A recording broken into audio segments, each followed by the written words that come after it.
Hey everyone, happy Wednesday. It is April 1st, so I hope you didn't get pranked, or if you're going to prank someone, be nice, okay? But happy April 1st. We are going to talk about customary units today for math. So yesterday we were introduced to some of our customary units, so we did conversions of time. So our time units are in the customary units of measurement. But we also have length, weight, and capacity. So we've already focused on metric units. So customary units are the ones that we are most familiar with here in the United States. So like inches, feet, pounds, ounces, things like that. So I'm going to make you guys a little cheat sheet. I highly suggest you write this down somewhere if you don't already know these. Most of these you will, but it's always nice to have a little reminder right by you. So we're going to start with length. So for length, we have like feet, inches, yards, and miles. So 1 foot, I'm going to put the little abbreviation in parentheses for you guys, equals, as you guys already know, 12 inches. All right. 1 yard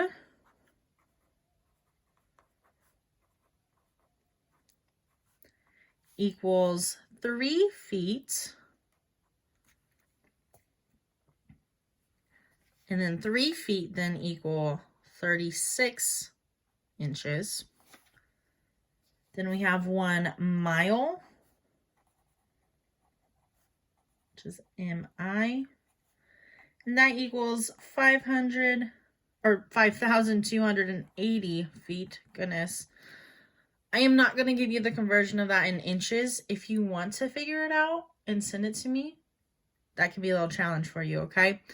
Then we have 1 mile also is equal to 1,760 yards. All right, so today with your homework, I believe you're mainly going to focus with between feet, inches, and yards. You're not going to have to do anything with miles yet. All right, so that is it for length. That's all we're going to discuss. Now we're going to move on to weight. So our customary units for weight, guess what? There's 3 of them. Sorry, my bad. We have ounces, pounds, and then tons. Now you guys are also not going to worry about tons today. You're going to focus on ounces and pounds. So in 1 pound, which our abbreviation for pound is LB, you have 16 ounces. Okay. And then in 1 ton, you have 2,000 pounds. Okay. That's all we're going to really talk about with weights. All right. So we're going to move on to capacity. Capacity is what we use to measure like liquids. So if you're helping your mom or dad maybe baking something, you're going to measure how many ounces or cups of milk you need for something. You can also use like your dry ingredients like flour or sugar. You're usually going to use a cup, half a cup, something like that. All right. So for capacity, we have 1 cup, and we abbreviate that with a capital C, is equal to 8 fluid ounces. Now that is very important that they are fluid ounces, because remember up here we have regular ounces. These are different, okay? So 1 cup is 8 fluid ounces. Then 1 pint, which is abbreviated PT, equals 2 cups.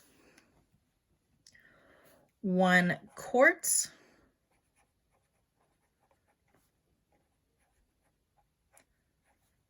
is equal to 2 pints.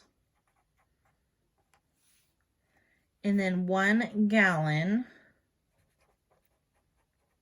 which is a capital G, is equal to 4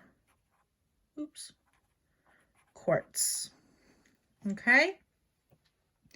Now, I really suggest that you guys write this down somewhere so you have it just as a little cheat sheet that can help you out, all right?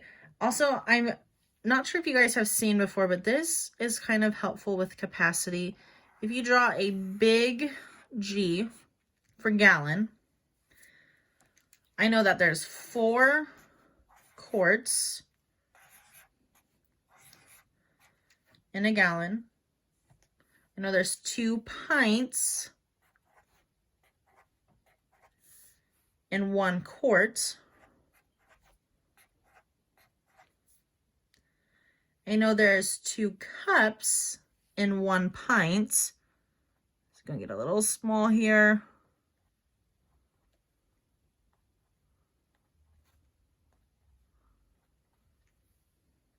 And then within the cups, then you have your fluid ounces. So if I wanted to know how many cups are in 2 quarts, I have 2 quarts here, and I have 2, 4, 6, 8 cups in 2 quarts. So this is kind of a little visual that can help you guys as well. And so that is it for a little overview. We are going to move on to the lesson.